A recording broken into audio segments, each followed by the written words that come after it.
Sudden గా నీ భూమి నీది కాదంటే, నీ ఆస్తిని గిఫ్టెడ్గా మీ సొంత వాళ్లకు రాసిద్దామంటే కనీసం అమ్ముకోవడానికి కూడా అవకాశం లేదంటే గుండెలు గుబేలమనవు, పై ప్రాణాలు పైకే పోవు. తెలుగు రాష్ట్రాల్లో 22A పేరుతో ఇదే పెద్ద గండమై కూర్చుంది. పెద్దల నుంచి సంక్రమించిందో లేక కష్టపడి కొనుక్కున్నదో ఏదైనా సరే, స్థిరాస్తి అనేది ఉండి లేనట్టుండే దేవతాస్త్రంగా మారిపోయింది. ఈ మాయాజాలం ఎక్కడ మొదలైంది? మన ఆస్తుల మీద ప్రభుత్వాలు ఎందుకు కన్నేసినట్టు? అసలు ఈ తప్పు ఎక్కడ జరిగింది? దీని నుంచి జనం ఎప్పటికి బయటపడతారు? కొలికొచ్చినట్టే వచ్చి చిక్కుముడిగా మారుతున్న 22A భూ సమస్య స్టేటస్ రిపోర్ట్ ఏంటో చూద్దాం ఇవాల్టి బర్నింగ్ టాపిక్లో.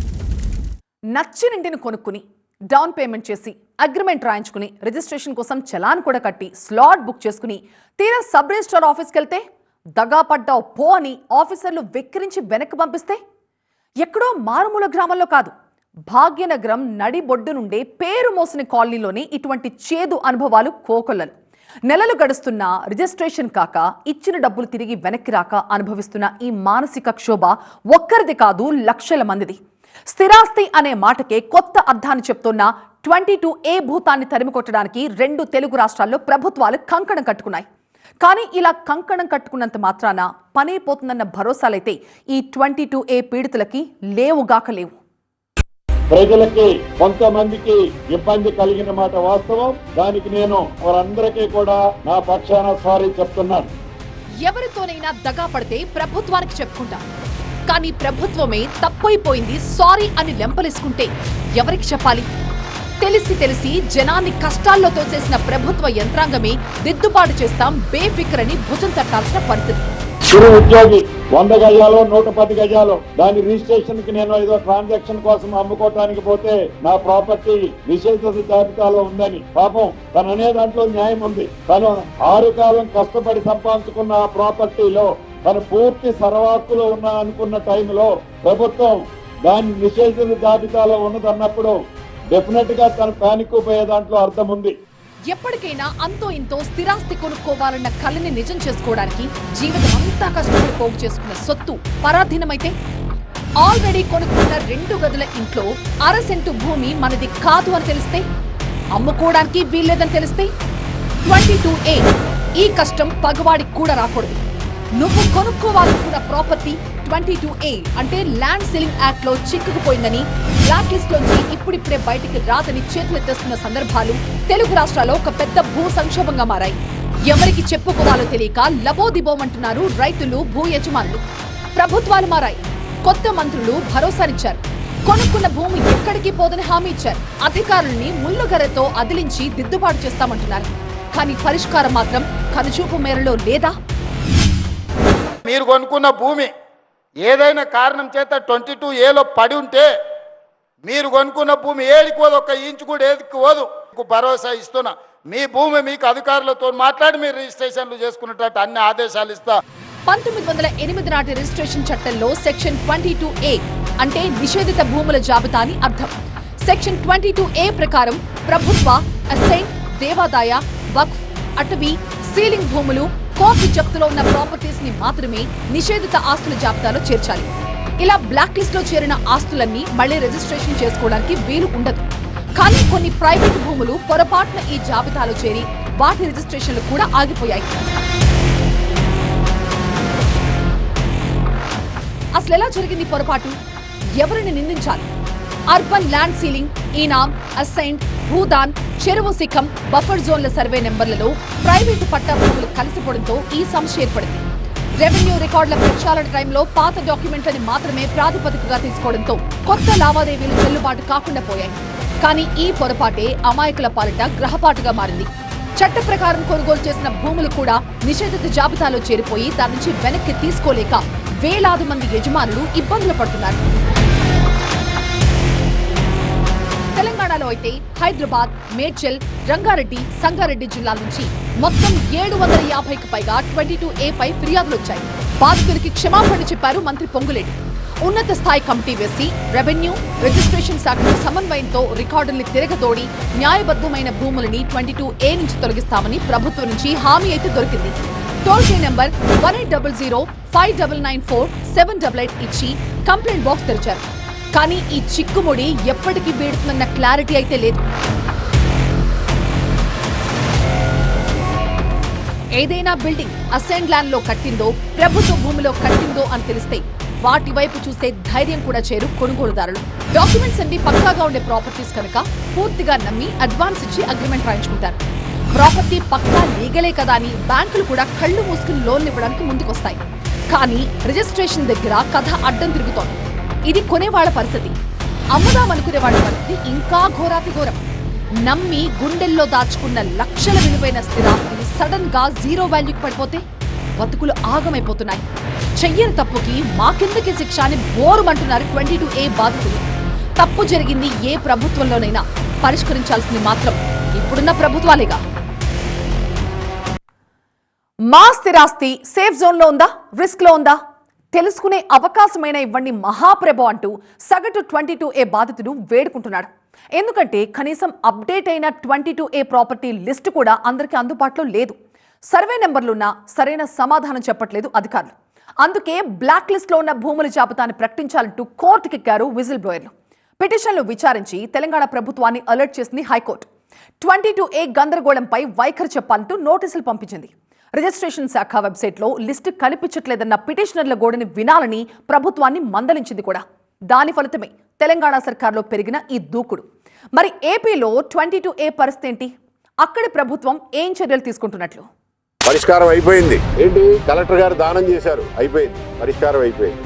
అంటే నా సొమ్ము మీరు ఎత్తుకుపోయి పరిష్కారం అయిందంట పెట్టరా అంటే లేదు, దానం చేస్తాం, ఇది గవర్నమెంట్ భూమి, పొండి మీకు ఇష్టం వచ్చినట్టు చెప్పుకోండి. ఏపీలో అయితే 22A సంక్షోభం మరీ తీవ్రంగా మారింది. రైతులకు చెందిన 30 ఎకరాల భూమిని 22A లిస్టులో పెట్టి CRDAకు అప్పనంగా ఇచ్చేయడం అధికారుల నిర్లక్ష్యానికి పరాకాష్ట. ఆస్తిపోయి పరిహారం దక్కక గొల్లుమంటున్నారు రైతులు. నిజానికి 22A గందరగోళం గతంలో ఏపీలో ఎన్నికల అంశంగా మారి జనంలో పెద్ద చర్చనే పెట్టింది. అధికారంలోకి వస్తే మార్చేస్తామని కూటమి ప్రామిస్ కూడా చేసింది. 22Aలో 22 ఏళ్ల కింద పూర్తి హక్కులు లేక రిజిస్ట్రేషన్ చేయడానికి ఇబ్బంది పడే పరిస్థితిలో ఉన్న దాదాపుగా 21,000 మంది మొత్తం విజయవాడ సెంట్రల్ ఈరోజు అటువంటివన్నిటినీ కూడా రెగ్యులరైజ్ చేసే కార్యక్రమాలు జరుగుతూ ఉన్నాయి. కొన్ని ల్యాండ్స్ అన్ని గవర్నమెంట్ ల్యాండ్స్లో పెట్టేయడం, ప్రొహిబిటరీ ల్యాండ్స్ పెట్టేయడం, అక్కడి నుంచి ఇంకా వాళ్ళు తిరిగి కాళ్ళు అరిగిపోయేడుగా అవస్థలు పడడం, అవన్నీ పోవాలి. బ్లాక్ లిస్ట్ లో పడ్డ ప్రాపర్టీని ఎలా విడిపించుకోవాలో తెలియక రెవెన్యూ అధికారుల చుట్టూ, సర్వేర్ల చుట్టూ, కోర్టు చుట్టూ తిరిగి విసిగిపోతున్న బాధితులు లక్షలాది మంది ఉన్నారు. వీటిని ఓ కొలిక్కి తెచ్చే ప్రయత్నం చేసింది కూటమి ప్రభుత్వం. ప్రభుత్వ భూముల రక్షణ కోసం 2007లో తెచ్చిన 22Aను రద్దు చేసి కొత్త నిబంధనలతో సరికొత్త జీవోను జారీ చేసింది. ఏదన్నా భూమి 22Aలో పెట్టాలి అంటే తీసుకోవాల్సిన ప్రాసెస్, ఎందుకంటే ఈ ప్రభుత్వం ఎప్పుడు కూడా రైతులు, భూ యజమానుల యొక్క సెంటిమెంట్ పై చాలా సానుకూలంగా, చాలా పాజిటివ్గా ఉంటుంది. కాబట్టి ఎక్కడ ఇబ్బంది జరగకూడదు అనేది తీసేయడానికి సరళీకృతం చేశాం. పెట్టాలి అంటే చాలా కఠినతరంగా, జవాబుదారీతనంతో ఉండే విధంగా ఈరోజు కొత్త జీవో ఇవ్వబోతా ఉన్నాం.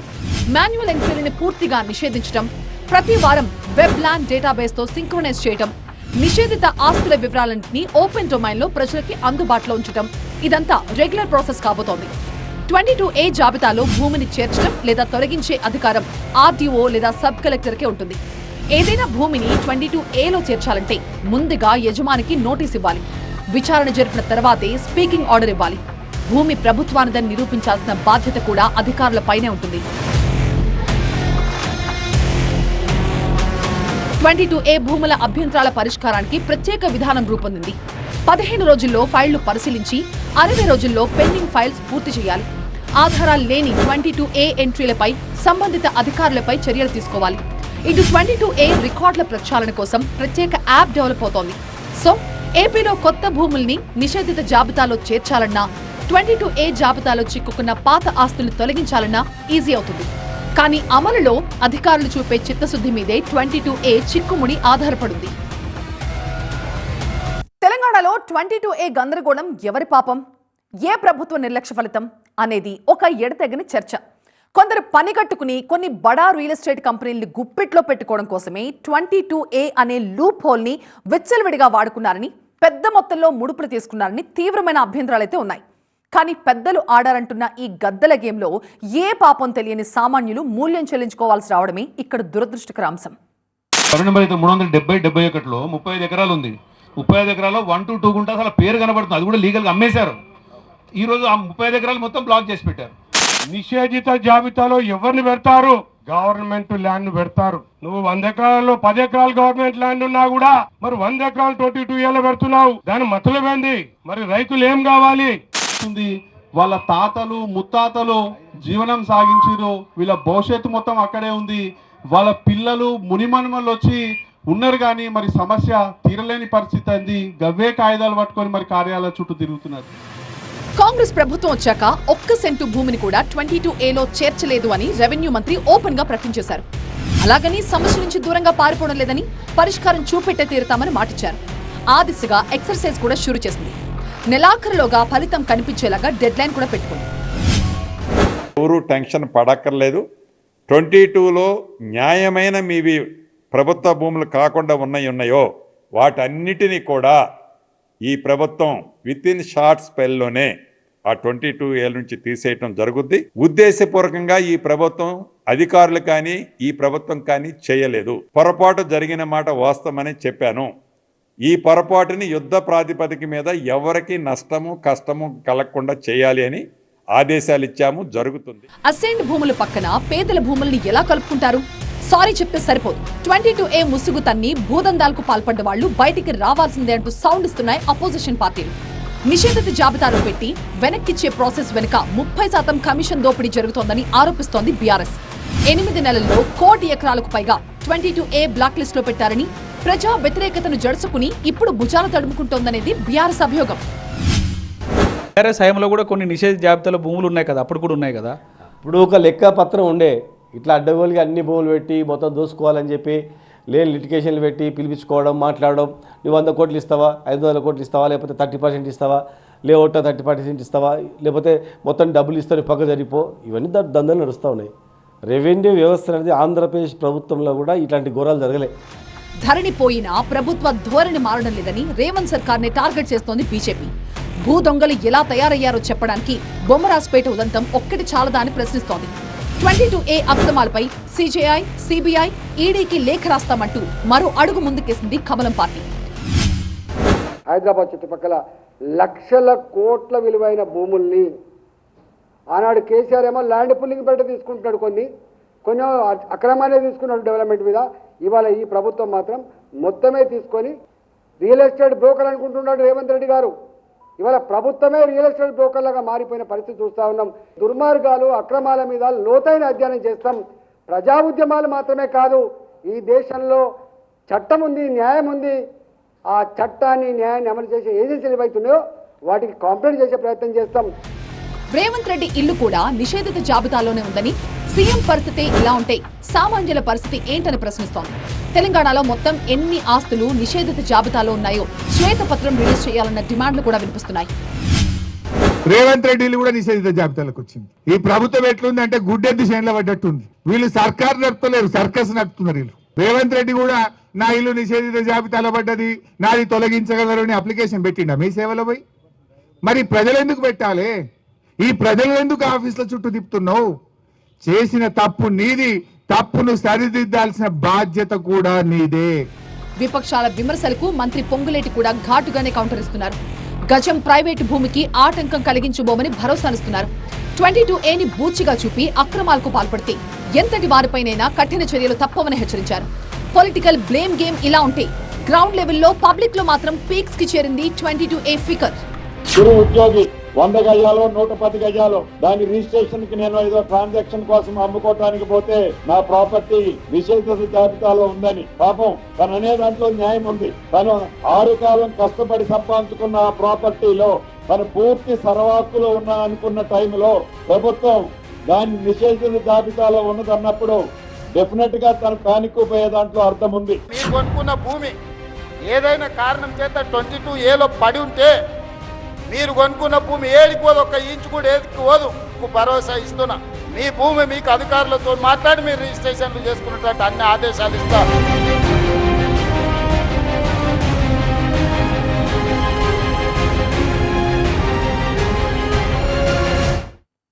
భూసేకరణతో కొంత భూమిని సేకరిస్తే మిగిలిన ఆ పక్కనున్న భూములు కూడా 22Aలో చేర్చారని ప్రభుత్వాలే బాహాటంగా ఒప్పుకుంటున్నాయి. సో సమస్య నిజం, చట్టంలో చిక్కులు నిజం, యంత్రాంగంలో గందరగోళం నిజం, జనంలో ఆందోళన కూడా అంతే నిజం. పరిష్కరించాల్సిందల్లా ప్రభుత్వాలే. ఆంధ్రప్రదేశ్లో అయితే ఒక కొత్త జియో, కొత్త యాప్, కొత్త సాఫ్ట్వేర్ వచ్చేస్తోంది. తెలంగాణలో ఇంకొక 15 రోజుల్లో అంతా ఓకే అయిపోతుందని ప్రభుత్వం చెప్తోంది. జస్ట్ మీరు అర్జీ పెట్టుకుని తహసీల్దార్నో, ఆర్డీఓనో, కలెక్టర్నో, సబ్ రిజిస్ట్రార్నో కలిస్తే చాలు 22A నుంచి బయటపడ్డట్టే అని హామీ ఇస్తోంది రెవెన్యూ డిపార్ట్మెంట్. 22A రిపేర్ల కోసం యుద్ధ ప్రాతిపదికన కదిలింది యంత్రాంగం. అటు మేధావులు, మాజీ అధికారులు ఉద్యమం ప్రకటించారు. రాజకీయ పార్టీలు కూడా వదిలిపెట్టే మూడ్లో లేవు. సో హోప్వెల్ 22A అనే గుదిబండ త్వరలోనే డిలీట్ అయిపోతుందని ఆశిద్దాం. ఇది వాళ్ళ బర్నింగ్ టాపిక్. చూస్తూనే ఉండండి టీవీ.